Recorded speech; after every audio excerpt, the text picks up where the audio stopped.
quero agradecer a Deus a oportunidade que Ele tem nos dado de poder estarmos aqui nesta noite, agradecendo a Deus junto com a irmã Jane. Nós acompanhamos de perto todo o processo e acompanhamos também em oração. E hoje, graças a Deus, nós estamos aqui junto com ela, com a família, com o nosso pastor, para agradecer a Deus por tudo quanto Ele tem feito. Deus abençoe a irmã Jane. Deus continue abençoando em nome de Jesus. Meus irmãos, conforme a orientação do pastor, nós queremos trazer uma palavra para a igreja.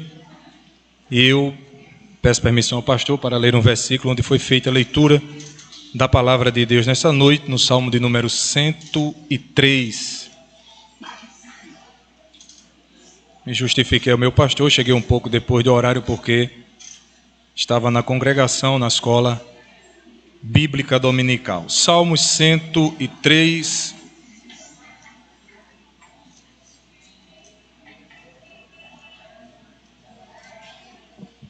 Os versículos de número 1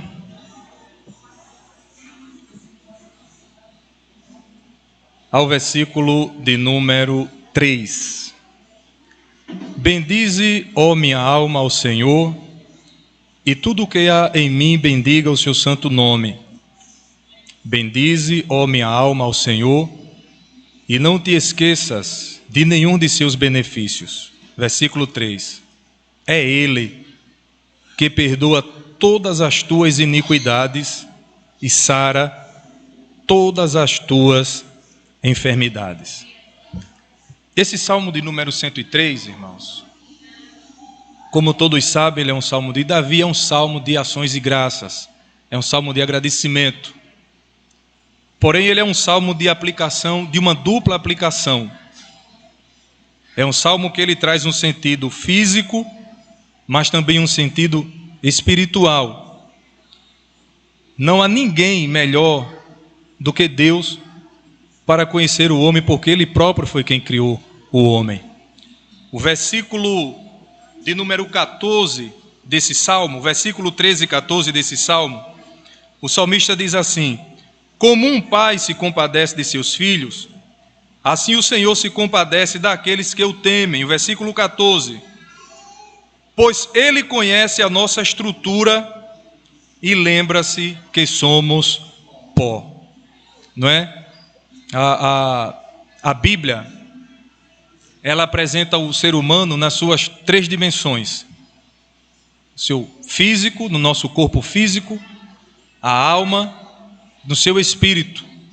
O homem ele é formado por essas três composições: espírito, alma e corpo.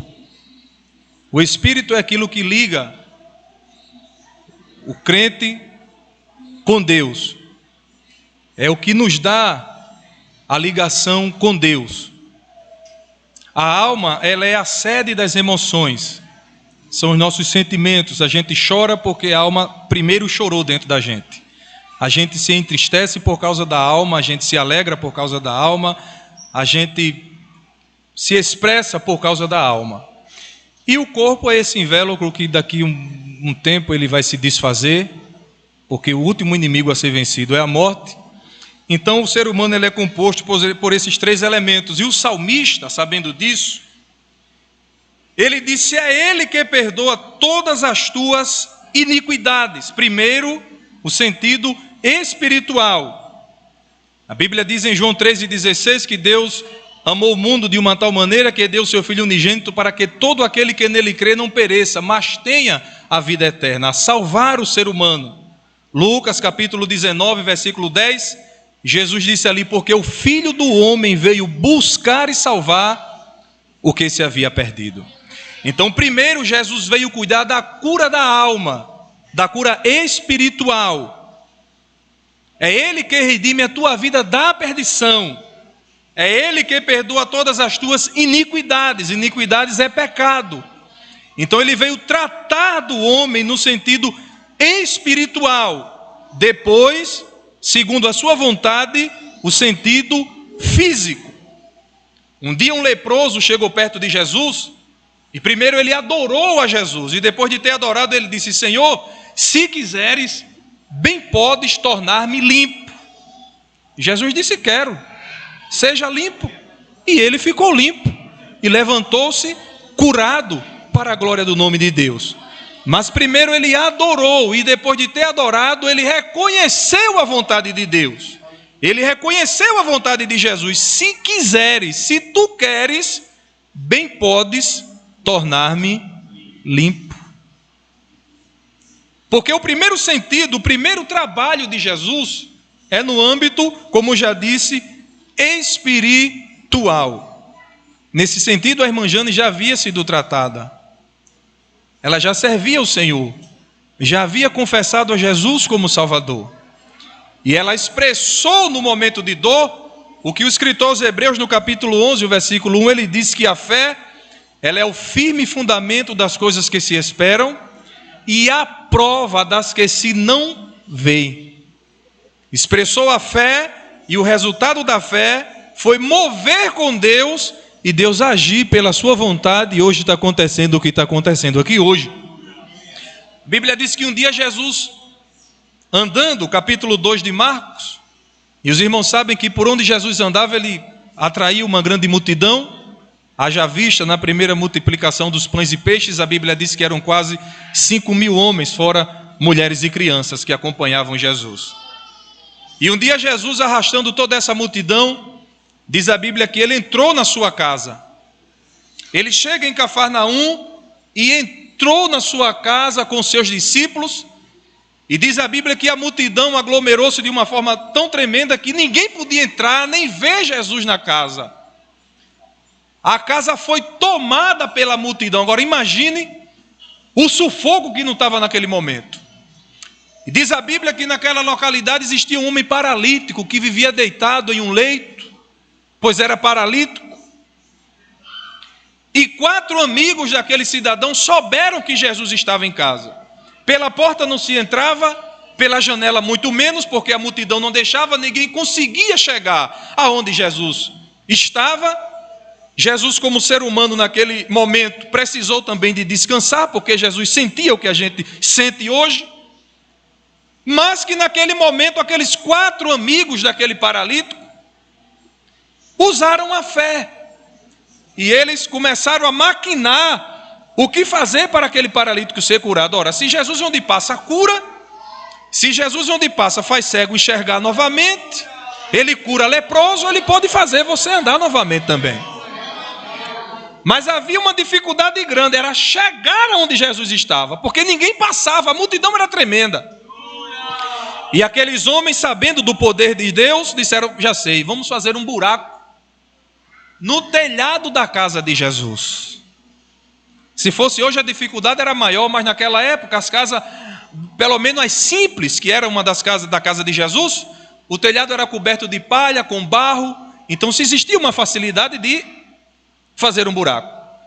Então aqueles homens usaram a fé e subiram na casa de Jesus. Vejam, irmãos, que ousadia. Fizeram um buraco. Agora, quando eu digo um buraco, os irmãos imaginem o tamanho da cratera, viu?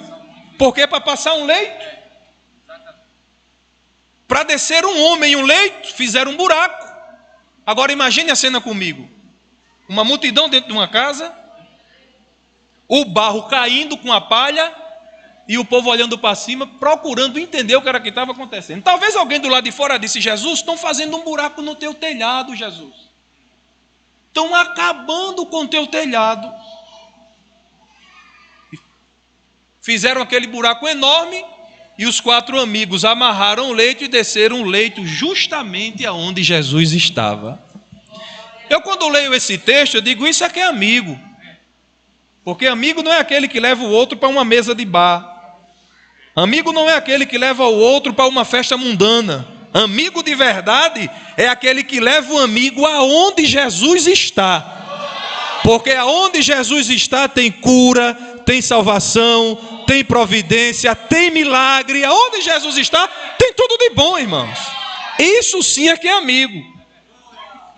E desceram aquele homem justamente no meio da casa. E aquele homem chegou lá onde Jesus estava, ninguém disse nada e Jesus começou. Olhou para o paralítico, lembre-se da palavra do salmista: é ele quem perdoa todas as tuas iniquidades, pecado. Olhou para o paralítico e disse: filho, perdoados estão os teus pecados. Parece um paradoxo, irmãos, parece algo contraditório. Porque a intenção dos amigos foi descer o paralítico para que Jesus curasse o paralítico e fizesse ele voltar a andar novamente. Mas Jesus trata logo da cura da alma, da cura espiritual. Filho, perdoados estão os teus pecados. E os irmãos agora imaginam um alvoroço, não é? Só que existia ali uma classe de fariseus que procuravam sempre perseguir Jesus. E eu acho tão bonito que Jesus, como um Deus onisciente que é, os fariseus, eles não expressaram em palavras, mas pensaram no coração e disseram assim: quem esse homem pensa que é? Quem é esse homem que diz que perdoa pecado? Quem é ele para perdoar pecado? Só há um que pode perdoar pecado, senão Deus. Mas isso eles falaram no coração, eles não externaram. E Jesus, que é onisciente, diz assim: por que pensam tais coisas vocês no coração de vocês? Aí foi que o negócio ficou difícil mesmo. Eles pasmaram e Jesus fez uma pergunta ardilosa, porque a pergunta de Jesus foi ardilosa. Jesus disse assim: o que é mais fácil dizer, não é fazer. Porque Lucas 1,37 diz: porque para Deus nada é impossível. Hebreus 13,8 diz que Jesus Cristo é o mesmo ontem, hoje e eternamente. Então a pergunta é ardilosa. Jesus não perguntou o que é mais fácil fazer. Jesus perguntou o que é mais fácil dizer ao paralítico. Porque para eles, até o momento, Israel foi o povo que mais viu milagre, foi Israel. Israel viu o mar se abrir e o povo passar a pé enxuto. Israel viu milagres e milagres. Israel caminhou durante anos com uma coluna de fogo guiando o povo pela noite, e de dia uma nuvem guiava o povo. O Israel viu a mão de Deus operar. Então Israel, me permita dizer isso aqui, estava acostumado com milagres.